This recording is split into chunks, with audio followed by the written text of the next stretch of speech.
Welcome to the GMAT Strategy Podcast. You're here because you believe there's a better way to study for the GMAT, and so do we. We created the GMAT strategy to maximize your results and minimize your effort so you can get to the fun parts about business school and life as quickly as possible. My name is Isaac Puglia, and I've been teaching GMAT classes and tutoring privately for the GMAT for almost a decade, and I've achieved a 99th percentile score on the GMAT and helped thousands of students get into the business schools of their choice. I'm excited to be a part of your MBA journey since we all at TGS think our world can benefit from the best possible business leaders that we can find. If this show is bringing you value, please share it with your friends and family who are studying so that together we can make this process as easy and as painless as it can possibly be. Let's go. Today, I want to talk to you about the phases of GMAT preparation. I would never presume to tell any of you how you're going to feel in any particular situation. There's way too much variance there. Having said that, I think there are some observable trends of different phases of internal and external success and feelings that are fairly applicable to GMAT prep.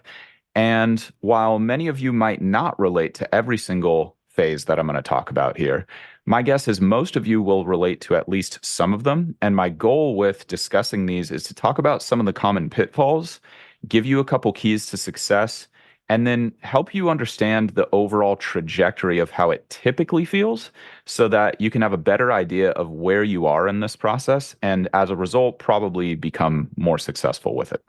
So let's dive right in. Think about an analogous situation, any kind of journey. Let's talk about like a hike that you're going to take. When you're thinking about taking the hike, you're probably focusing less on the process and more on the results of taking that hike. For example, the beautiful views you're going to get at the end of it, or the sense of accomplishment that you'll get. Or maybe you're thinking more about some of the cool things about the journey, like the awesome conversations you're going to have, or the feeling of connection that you're going to have if you're taking the hike with other people. Or maybe it's the cool photographs that you're going to take, if that's something that you're really into. The point is, you're probably thinking more about the outcome, the product of the hike, how it's going to make you feel and the benefits it's going to bring to you, more so than you're thinking about the logistics of the process of getting ready, getting in the car, navigating to it. You might be thinking about that a little bit, maybe even a lot if you're a hardcore planner, but that's probably not motivating the hike in most situations. You're not like thinking about how planning it is going to feel super good. Some of you might be those kinds of people, but that just furthers my point, which is like you're thinking about how it's going to make you feel. And for most of us, that's how we're thinking about our GMAT prep at the beginning. We're thinking about how great it's going to feel to get into school, all the cool things we're going to do in school, all the things that we're going to do post MBA, the kind of person we're going to become, how we're going to feel about ourselves, the experiences we're going to have, that kind of thing. Maybe some of you are also excited to improve yourself in general, tackle a significant challenge, or kind of prove yourself to yourself. All of those things are valuable benefits of the process, but aren't usually the whole story. That's what I'm getting at. There's usually more to it than just all benefits. So let's extend that analogy and let's talk about some of the common phases that you might go through as you progress. The beginning obviously is the beginning, and that's usually when you have the most excitement, the most enthusiasm, and you have the strongest connection with those end results that I was talking about, but the minimum connection to the reality of the work that it's going to take. Now, that might not be 100% true. That just tends to be how it goes. In other situations, some of you might have the maximum connection to the dread and the fear and the apprehension and the uncertainty of how the process is going to go. Yet you are still more motivated by your vision and the cool things that you want to experience versus the dread. Now, there's definitely a certain type of person who's overwhelmed by the dread, and you have not crossed that threshold where you're excited enough to actually get going. And you're like, well, maybe I'll just listen to some people talk to me about the GMAT, and maybe that'll help. And definitely my strongest intention is to help with that, if that's you right now. Now, for a lot of us, it's a mix of both. And that's what I was saying. My major caveat for this is we can't put all of us into one bucket of like, this is definitely how you're going to feel through this whole process. That's absurd. Having said that, it doesn't make the conversation irrelevant. So let's talk about if you have a mix of these feelings, which is likely. In general, the beginning of the process reflects a lack of understanding of what's about to happen because we haven't done it already. It's an unknown quantity. And the key to addressing this phase well is just establish a reasonable plan. And then work on, if you have to, believing in the end result. It's rare that we're going to invest energy in something that we don't believe on a fundamental level is actually going to work. So you might have to just manufacture that belief. And if you want to have it be a more practical kind of belief rather than just like a leap of faith, then just tell yourself like, well, what if I went through 6 different plans and just didn't give up and studied for 3 years? Do I think I could be successful if I did that? And the answer is probably yes. Also, the answer is it's extremely unlikely that it's going to take you that long, especially if you're here, because if you're consuming the stuff we put out, then that's automatically making you way more efficient at this process than the typical person. Certainly more efficient than I was back in the day. But the key is to have a reasonable plan, a plan that you believe will be successful to a reasonable degree, and then just accepting that it's impossible to be connected to the reality of the situation because you haven't gone through it already. You might have even observed someone close to you going through it, but their experience is probably not going to be your experience. So it's a unique thing, and it's totally okay to have that uncertainty. Every awesome project that is really worth having typically involves at least some level of uncertainty. If there was no uncertainty, you probably wouldn't even want to go on the journey. It would be boring. You think about a movie where you just know everything that's already going to happen. You might still enjoy engaging with it, but it's probably not going to be the peak level of enjoyment of like, whoa, didn't see that coming. Oh, did you see, were you surprised by that? Wow, that was so cool. That's a lot of what you're going to get along this path. So what you want to do is you want to connect with your plan and your belief in the end result on a regular basis.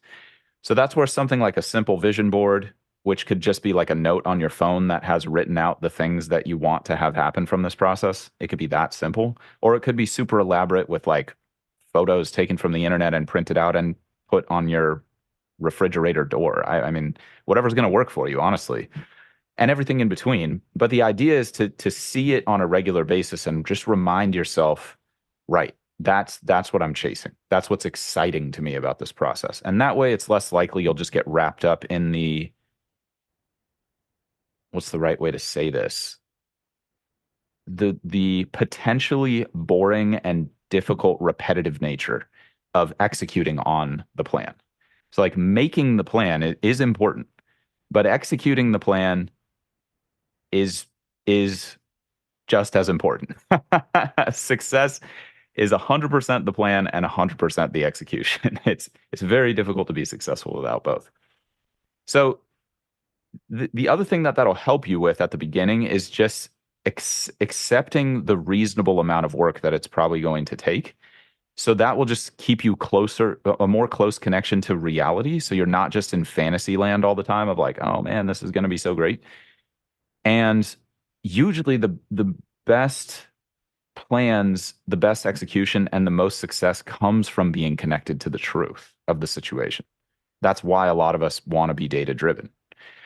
So ask yourself what seems realistic, and then just expect that to change. Again, you're trying to connect to something reasonable, but also accept that you haven't gone on this path before. It's virtually impossible to predict exactly what it's going to look like and how long it's going to take. And all the other things that you're going to contend with, like getting promoted at work or your personal life stuff that's going to come up while you're studying, very, very difficult to predict that. And then you just start executing. It's like, well, if I never start the hike, now I have a 0% chance of experiencing any of the benefits from it. So even if it's going to be way harder than I thought it was going to be, at least I have a chance of reaching my dreams, so to speak. So that's the beginning. Once you start, you'll get into what I call just the early phase. This is the early phase of prep. And the hallmarks of this are typically realization of how hard it is. So not just thinking about how hard it's going to be, but experiencing how hard it's going to be. Now, some of you aren't going to struggle with this process at all. And I do think that's an important caveat. Some of you are just amazing test takers. You're here to just kind of get the basic lay of the land. I respect that so much. And I hope that that's all of you. I hope none of you struggle the way that I did. But odds are the vast majority of us are going to get our butts in the chair, so to speak, and think, wow, this is actually pretty tough. And the potential pitfalls of that early phase of prep is that you want to recognize you are at this point the furthest that you're ever going to be from the end result. And you might not even be fully connected with exactly how hard it's going to be. And that's where the thoughts of like, is this going to get easier can start to creep into your mind. And that could be a little bit dangerous. All right. On the flip side, for those of you who had the paralyzing dread, once you start, you probably realize, oh, okay, this isn't that big of a deal. Like I'm just putting in the time, I'm staying consistent. It's like going to the gym or going on a diet. It's like, okay, I don't know if I want to be dieting for the rest of my existence, but like for a little while, it's probably fine. You know, it's probably going to be worth it. And you'll realize like you don't have to overthink the process. So those are kind of the two polar extremes. Again, most of us are going to be in the middle and just being human, we're probably going to oscillate between those feelings back and forth on sometimes a minute by minute basis. That's completely natural.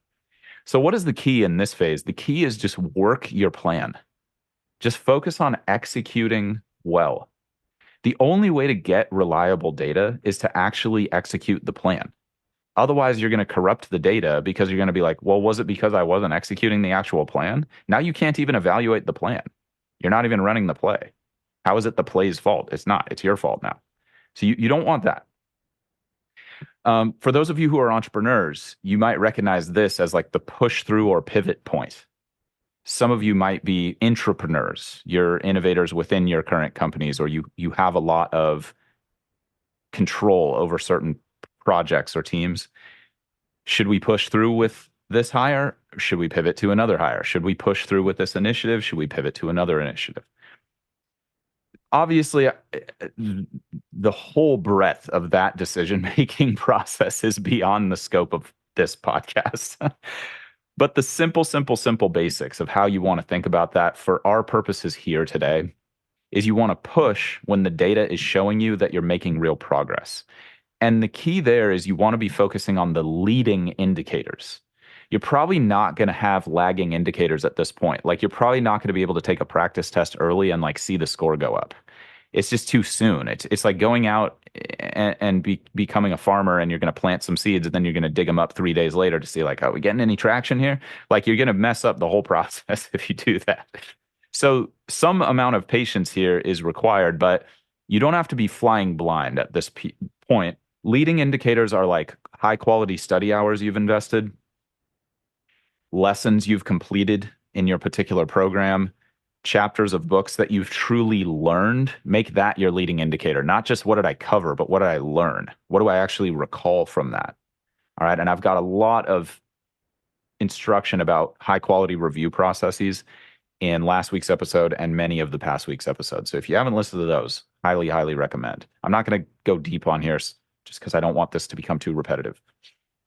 But focus on your leading indicators. When you're getting good leading indicators, it's usually the time to push, not to pivot, if that makes sense. Now, if you do some data collection and the data shows you are not making progress, even though all your leading indicators are there and you are actually executing, that's the time that you pivot. It's like, okay, I executed. I can look at the high quality data of me putting in the time. And this program told me to take the practice test at this point, and I'm not better. Now I got to switch it up. The definition of insanity is continuing the same inputs and expecting different outputs. We don't want to do that. So again, early on, just work your plan. Focus on you. You are the most controllable variable in that early part. Pick a good plan. I talked about how to pick a good plan in last week's episode, how to avoid analysis paralysis, and how to avoid being reckless. And then focus on you, your execution, you being as consistent as possible, and becoming the type of person who truly deserves to be admitted to one of these high quality institutions. if you're not already. Okay. If you are already, then obviously keep doing what you're doing. If you can sustain through the early part, you're going to arrive at the middle segment. And some of the pitfalls and the hallmarks of this is when you start to question everything, because you might be realizing you're less than halfway there, or you're only halfway there. And you're like, shoot, I thought I was going to be done at this point. I'm only like maybe halfway. That can be very, very discouraging. And at this point, it's typically the maximum ratio of pain of the process that you've invested, while the minimum connection to the actual results that you want to be getting. So it's because you've actually engaged with the process at this point for long enough to be like, okay, I thought it was hard at the beginning. It's even harder now to sustain because I'm getting distracted, or like these other things are coming up, or I'm like, wow, this is a lot bigger investment than I thought it was going to be. You know, it's kind of that punch in the gut feeling. Not saying this is going to happen. I'm just saying it's common.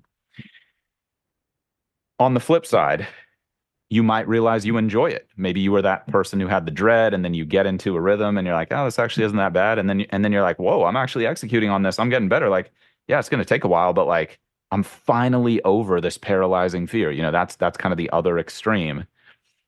And that's great. Most of us are going to be somewhere in the middle of those two extremes. So the key in this phase is to anticipate doubt. You want to expect to doubt the process when you're around this middle segment of your prep. Doubt has a very negative reputation, I think. And I think all of us should at least consider reframing that. So that's what I'm going to do right now. Doubt is when you're really pushing yourself. If you have no doubt, you're probably disconnected from reality. Think about it. Is anything truly guaranteed? Are you absolutely guaranteed with no uncertainty to make money on your current investments that you're invested in? Are you absolutely guaranteed to be successful no matter what you do to mess that up? Probably not. There's probably a lot of ways you could mess up all the good things that are going on in your life right now. I could. It is not hard for me to imagine me doing stuff that could mess up the things that are going well for me right now. At my age, plenty of mistakes have been made. So again, I'm just trying to help you connect to reality. What is the reality of this situation? Let's have the real talk about what this is. It's extremely rare to just win all the time, no matter what you do. You're probably not that person. Those people might be out there, but that's rare. That's rare to have the true Midas touch, so to speak, where like no matter what you do, you're just crushing it. If that's you, like you probably don't need to be listening to this right now. Like just turn it off and like go make some magic happen, you know? Do something cool for the world, please. Use your gifts.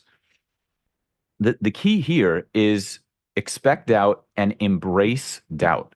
Constantly audit your execution. Are you really doing your best? Where are the places you could get better?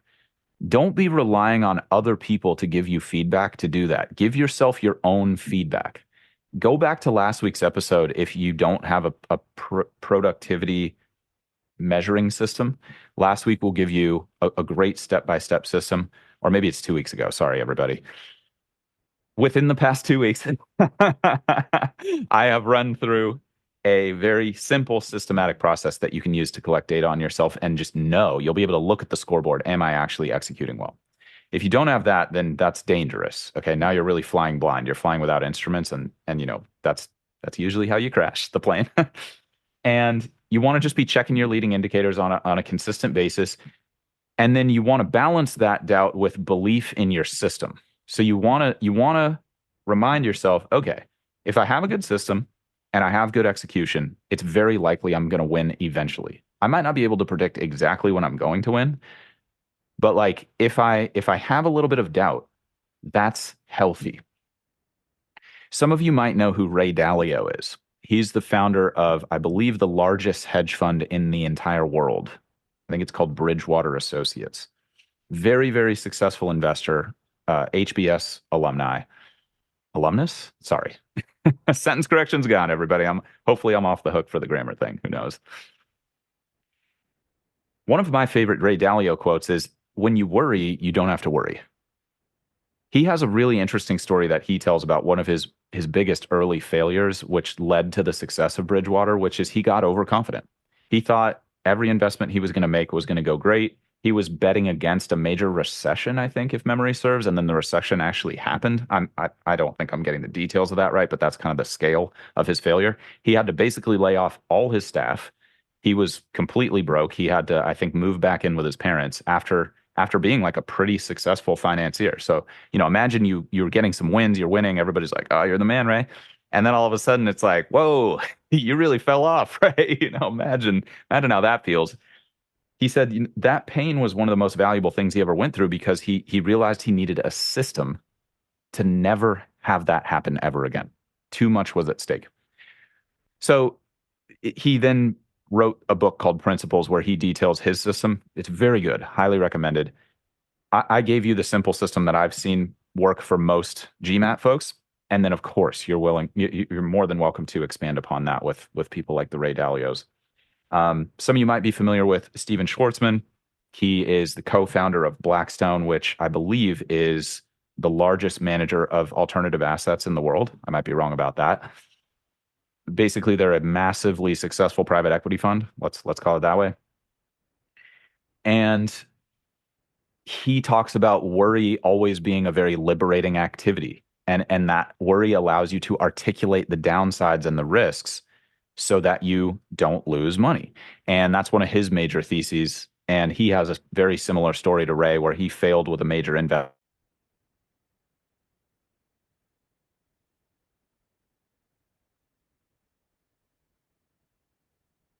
So again, the key is just to expect to have that doubt and then balance that doubt with your data. If you doubt yourself too much, you're going to give up. That's counterproductive. If you don't doubt yourself enough, you're going to fly off the rails and be spending a bunch of time that's counterproductive as well. So we want to hit that sweet spot and recognize that's a moving target. You're constantly going to be re-optimizing that every day. Okay. But don't try to delete doubt and don't worry about worrying. Don't stress yourself out that you're worried. It's good that you're worried. That's a sign that you care. Okay. I don't necessarily want to hire someone in my organization who's fearless. That sounds reckless to me. I want to hire someone who's very concerned about doing a great job, who's very concerned about losing, who's deeply connected to how competitive the landscape is, and who is also someone who can execute extremely well in the midst of that. I think those are, in general, people who perform the best. Just my opinion there. Now we get to the exact middle or the late middle, which is what I call the tipping point. And this is the point where you actually know more than you don't. You still can see that you have more to do, but you fully comprehend that this will probably happen as long as you don't give up.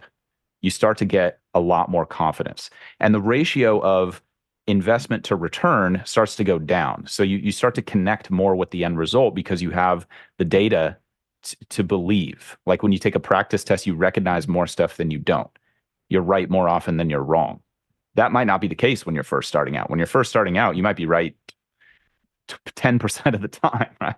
But eventually you cross that threshold and you can start to clearly see results. So now it's no longer maximum pain of the investment with minimum results. You're starting to see some returns. And you're like, okay, maybe I'd like to be a little bit further on this at this point, but like it's happening. I can see it. Now, the flip side of this is you can start to make more accurate judgments about what to do, when to do it, and what is a reasonable amount of time. And that's maybe not the flip side, but just like another thing that is typical of this phase. This is a critical moment because before this, there's just so much uncertainty. You might be over-indexing on doubt, and that can cause you to give up. And that obviously creates too much friction in the process. Like you're giving up on your dreams at that point or giving up on this path, which is really not what any of us want. All of us want success on this path. Otherwise, like, why are we even here? Now, the flip side of that is you can become overconfident, and I'll talk about that in a second. But when you hit that tipping point, my strongest advice might surprise you. I'd like you to just celebrate the fact that you've been consistent. You've stuck to your plan. You've executed well. This is a major milestone, and you should just take a moment to enjoy that success. And then take that extra wind in your sails and channel it into your process. use that extra energy to double down on execution, not just thinking, okay, I'm good, I got this. It's in my experience, it's actually okay to have that confidence. You don't need to like smash that confidence down. I think a lot of people get the whole humility thing kind of wrong. It's not like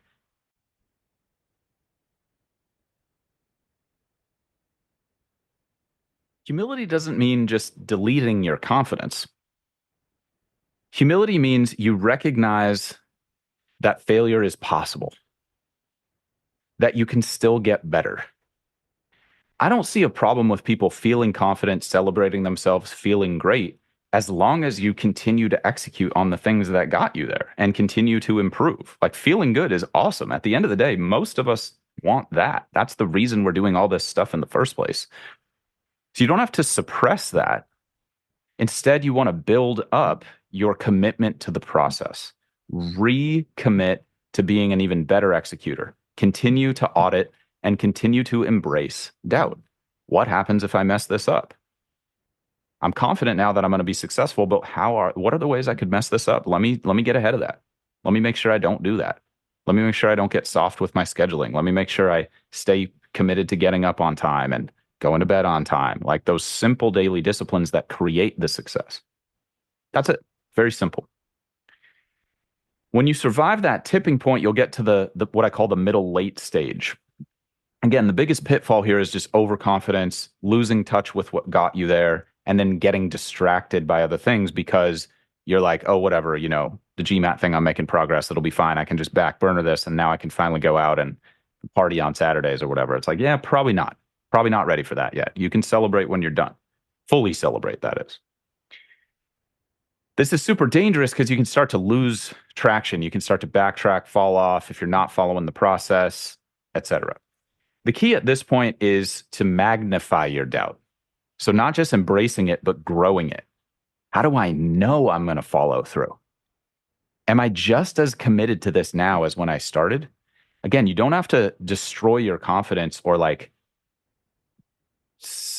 I don't know, limit your swag. I don't know what the right way to say that is. Like enjoy getting great results. But at the same time, recognize that that continued success comes from the inputs. It doesn't come from you just arriving at a state where you now have the Midas touch. Remember, that's the most dangerous state of mind as an investor of any kind, is I just can't lose. Let me friendlily remind you, you can definitely lose. It is definitely possible. The way that you will insulate yourself from losing is by looking at the data and executing your plan and continue to become a better executor. Again, that's the system I gave you the past couple of weeks. Now, I want you all to recognize it's very human to get off track with this. Like you might have moments of overconfidence, just like you might have moments of extreme doubt or moments where you feel like giving up. A moment of weakness does not make you a weak person. That's really, really important. A moment of overconfidence does not make you an overconfident person. You're probably going to have moments of too high, too low. All that you have to do is recommit to the process in those moments. If you're too high, don't worry about being too high. Just recommit to the process. You're too low, don't worry about being too low. Recommit to the process. Achievers, by nature, are probably going to be the people who have the highest highs and the lowest lows. That's part of the game. If you want those big wins, you might take some big hits. It's very likely. That's okay as long as you have a system to deal with it. If you're thinking that the emotions you're feeling are the key driver of success, that is very dangerous. That's probably not true. Your emotions probably aren't fully connected to reality. You can pretty much take that to the bank. Now, that's not true in all situations. Sometimes we need instinct. We need feelings in certain situations. This is generally not one of those situations. GMAT prep is generally not a situation where your feelings are going to guide you the way that you want them to. Maybe, but that's very, very unusual. Okay, then you get into the late but not finished. Again, if you just recommit to the process, you don't have to be perfect with this. You're going to feel too high, feel too low. Just keep recommitting. Okay, I got a little off track yesterday. That wasn't what I wanted to be, or I got a little off track for the last week. What do I need to do to get back on track? Again, you want to become that person who's capable of giving yourself your own feedback. By the time someone else gives you the feedback, you already made the adjustment. You're like, yeah, actually, I really appreciate you pointing that out. I realized that myself the other day. Here's what I'm doing about it. They'll be like, oh, okay, cool. Like, awesome, man. Thanks. Thanks for making me feel heard. Appreciate that. Looking forward to you getting back on top. Everybody falls off. Everybody's going to understand when you fall off. They're just not going to like it when you stay falling off, when you stay down for too long. It's like, don't do that. Get back up, get better. That's it. That's the game. Continue to improve. If you don't continue to improve, you lose. Other people are continuing to improve while you're not improving. They're getting better. That's how it goes. Okay. So if you survive that piece, then you get to the late but not quite finished yet. And this is a really interesting stage where most of you are going to realize that your success is going to come down 100% to executing well, and that there are no breaks in the game. There's no points during the exam where you can just cruise and relax. You have to maintain an airtight process or the test will beat you. And that's a very valuable realization. It's one thing to know that. It's another thing to understand it, to have experienced it. So at this point, you've probably fallen off and recommitted multiple times, enough times that you're like, okay, what do I have to do to stay in the zone? You're sick of falling off and getting back on, okay? So you've made the above mistakes I was just talking about, and you've learned the associated lessons. And it's not just knowing what you should do, but it's fully believing in your approach and backing that up with experience. That's called conviction, the ability to act without friction. You have the right amount of doubt, the right amount of confidence, which leads to speed, accuracy, and you being a devastating competitor with the exam. Now, the key to getting there is reminding yourself of what you need to keep doing. That's going to protect you from the ego, which is your biggest enemy at that stage. And what you want there is it's constant reminders, spreadsheets that you're looking at every day, post-it notes if you need them on the desk, flashcards of like, yeah, I got to make sure I read carefully 100% of the time. No breaks, no problems off kind of thing. This is likely how it's going to go. Again, I'm not telling you this is definitely going to happen for you. Some of you just effortlessly cruise through the exam. That's not most of us. Certainly wasn't me. I arrived at this phase, and that was a very key turning point for me. At that point, you're in a really good spot, so just don't stop, because the next step is you're done. Maximum connection to the end result, fully comprehending what it took, and realizing it was very worth it, but very difficult to see how worth it was going to be within the process. So let me just talk about this real quick. Basically, what I've realized for most people is the process winds up being about 100 times harder than you thought it was going to be. But the result is 100 times better than you thought it was going to be. One of my mentors shared that realization that he had many years ago. He's a multi nine-figure net worth, just massively successful, total beast. And someone actually told that to him, and he's adopted it and made it's his own. And I've always thought it was a really helpful frame for just anticipating, like expecting the worst and hoping for the best, but realizing like if I keep being a good investor, my investments are going to pay off, even if I take some L's along the way. So if you haven't reached that tipping point I was talking about yet, I want to just remind you and help you understand before the tipping point is where you feel the worst usually. And that's actually a good thing. It's very rational to feel bad when you've experienced the maximum pain and the minimum result. It shows progress. And if you interpret it as bad, it makes it more likely that you're going to give up. And that's counterproductive. We don't want that. So reframe your lack of understanding as a positive. It's a sign that you're growing. It's a sign that you're staying at the edge of your comfort zone. Just realize that the most important thing is to stay connected to the end result. And if you have a compelling vision of why this is important to you, you'll be able to endure any potential setbacks. At the same time, you also want to stay connected to the data, make sure you're controlling your side of the equation, and that'll mean you always know when to push or when to pivot. A valuable frame that I've found here that you might find helpful as well is you're building your future self. Who is the type of person who can get the kind of results that you want? Do they lack resilience? Do they lack judgment? Do they lack the ability to connect to the end result? Do they give up easily because things get difficult? Do they allow themselves to be outcompeted by someone who's more skilled, diligent, and balanced? Is that the kind of leader you want to work for? Start becoming the person you want to be now. Use this process to build those skills now. You will be massively ahead of the game by the time you get to B school. In general, I've found the more difficult things are now, the easier they're going to be later. And the easier they are now, the harder they're going to be later. So don't fear this process being difficult. If you see it as hard, recognize that's a good thing. And if you embrace the hard thing as a positive, that makes the whole process easier as a result. And in the meantime, you just need faith. Whatever you have to do to get yourself in the chair every day, do that without destroying yourself, obviously. At the end of the day, positive actions are what moves the needle. Mindset can definitely help, but even without mindset, if you do the thing, you'll get the result.